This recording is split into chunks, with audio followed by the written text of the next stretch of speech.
Hello my dear students, welcome you all to PW Kannada channel. ಏನು madam ಈ ಹೊತ್ತಲ್ಲಿ ಅಂತ ಹೇಳುವಂತಹ ಕ್ಯೂರಿಯಾಸಿಟಿ ಕೆಲವರಿಗೆ ಇರಬಹುದು. ಮಕ್ಕಳಿಗೆ ಕೆಲವೊಂದು ಸೋರ್ಸಸ್ಗಳ ಪ್ರಕಾರ ನಾಳೆ ರಿಸಲ್ಟ್ ಬರುತ್ತೆ ಅಂತ ಹೇಳಿ, ಕೆಲವೊಂದು ಸೋರ್ಸಸ್ಗಳ ಪ್ರಕಾರ ನಾಳೆ ಬರಬಹುದು, ಬರದೇ ಕೂಡ ಇರಬಹುದು ಅಂತ ಹೇಳುವಂತಹ ಸಂದೇಹ ಇದೆ.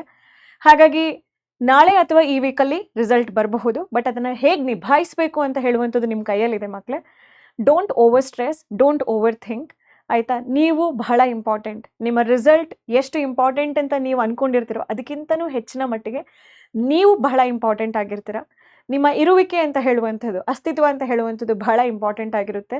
ರಿಸಲ್ಟ್ ನಿಮ್ಮ ಜೀವನದ ಒಂದು ಘಟ್ಟ ಅಷ್ಟೇ, ಓಕೆ. ಅದೇ ನಿಮ್ಮ ಜೀವನದ ಅಂತಿಮ ಆಗಿರಲ್ಲ. ಹಾಗಾಗಿ ನಾನು ಏನು ಹೇಳಕ್ಕೆ ಇಷ್ಟಪಡ್ತೀನಿ, ನಿರೀಕ್ಷೆಗೆ ತಕ್ಕಂತೆ ನಿಮ್ಮ ಫಲಿತಾಂಶ ಬಂದಿದೆ ಅಂತ ಹೇಳಿದ್ರೆ ನೀವು ಖುಷಿ ಪಡ್ತೀರಾ? ಹೌದು. ನಿರೀಕ್ಷೆಗೆ ತಕ್ಕಂತೆ ನಿಮ್ಮ ರಿಸಲ್ಟ್ ಇಲ್ಲ ಅಂತ ಹೇಳಿದ್ರೆ ನೀವು ನಿರಾಸೆ ಆಗ್ತೀರಾ ಅಂತಲೂ ಗೊತ್ತು. ನಿರಾಸೆ ಮನುಜನ ಸಹಜ ಗುಣ ಅದು ಅಲ್ವಾ.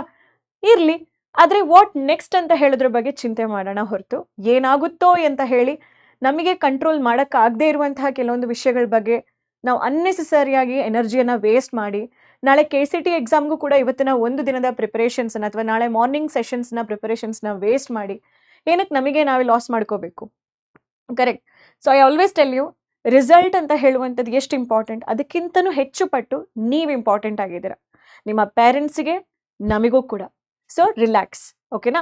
ಹೇಗೆ ರಿಸಲ್ಟ್ ಬರಲಿ, ನಾವು ಅದನ್ನು ನಿಭಾಯಿಸೋದು ಹೇಗೆ, ಅದ್ರ ಬಗ್ಗೆ ಒಂದು ಮೆಚೋರ್ಡ್ ಆಗಿ ಅದನ್ನ ಹೇಗೆ ರಿಸೀವ್ ಮಾಡ್ಕೊಳ್ಳುವಂಥದ್ದು, ಅದರಿಂದ ಮುಂದಿನ ಸ್ಟೆಪ್ಪನ್ನು ಹೇಗೆ ನಾವು ತಗೊಳ್ಳುವಂಥದ್ದು ಅಂತ ಹೇಳೋದ್ರ ಕಡೆಗೆ ನಮ್ಮ ಆಲೋಚನೆಗಳನ್ನ ಇಟ್ಕೊಳ್ಳೋಣ.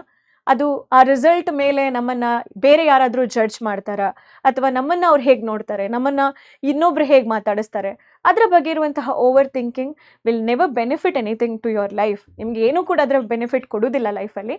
ಹಾಗಾಗಿನೇ ನಾನು ಹೇಳ್ತಾ ಇರುವಂಥದ್ದು, ಇನ್ನೊಂದು ಸಲ ರಿಲ್ಯಾಕ್ಸ್ ಮಾಡಿ. ಈ ವೀಕಲ್ಲಿ ಬರ್ಬೋದು, ನಾಳೆ ಬರ್ಬೋದು, ಬರದೇ ಕೂಡ ಇರಬಹುದು. ಬಂದರೆ ಒಳ್ಳೆಯದು. ನಾಳೆಯ ದಿನ ನಮಗೆ ಗೊತ್ತಾಗುತ್ತೆ ಬರುತ್ತೋ ಇಲ್ವೋ ಅಂತ ಹೇಳಿ. ಸಂದೇಹಗಳು ಅಲ್ಲೂ ಇಲ್ಲೂ ಇದೆ. ಸೊ ನೀವು ನಿಮ್ಮ ಕೆಲಸವನ್ನು ನಿರಂತರವಾಗಿ ಮಾಡ್ತಾ ಇರಿ. ನಿಮ್ಮ ಆ ಒಂದು ಪುಟ್ಟ ಮನಸ್ಸಿಗೆ ಘಾಸಿಯನ್ನು ಮಾಡದೆ ನಿಮ್ಮ ಫೋಕಸ್ ಎಲ್ಲಿತ್ತು ಈ ಒಂದು ಎಕ್ಸಾಮ್ ಮುಗಿದ ನಂತರ ಅಲ್ಲಿಗೆ ಇಡಿ, ಓಕೆನಾ. ಇವತ್ತಿನ ದಿನ, ಇವತ್ತಿನ ಪರಿಶ್ರಮವೂ ಕೂಡ ಇಂಪಾರ್ಟೆಂಟೇ ಆಗಿರುತ್ತೆ. ಅದು ಸಣ್ಣದೇ ಆಗಿರಲಿ, ಅದು ಬಹಳ ಇಂಪಾರ್ಟೆಂಟೇ ಆಗಿರುತ್ತೆ. ನಮ್ಮ ಪರಿಶ್ರಮದ ಕಡೆ ನಮ್ಮ ಗಮನ ಇರಲಿ, ಫಲಿತಾಂಶದ ಕಡೆಗೂ ಕೂಡ ಗಮನವನ್ನು ಅದು ಬಂದಾಗ ಇಟ್ಕೊಳ್ಳೋಣ. ಫಲಿತಾಂಶವೇ ಜೀವನ ಅಲ್ಲ, ಜೀವನದ ಒಂದು ಘಟ್ಟ ಅಷ್ಟೇ ಫಲಿತಾಂಶ. Result is just a stage in our life. ಅದು ಚೆನ್ನಾಗಿಲ್ಲ ಅಂತ ಹೇಳಿದ್ರೆ we can do best in the next attempt. ಈ ಥರ ಪಾಸಿಟಿವ್ ಮೈಂಡ್ಸೆಟ್ಟಿಂದ ಹೋಗೋಣ ಮಕ್ಕಳೇ.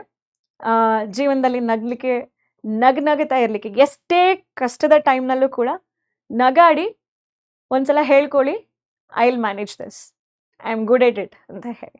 Okay, so take care, all the best.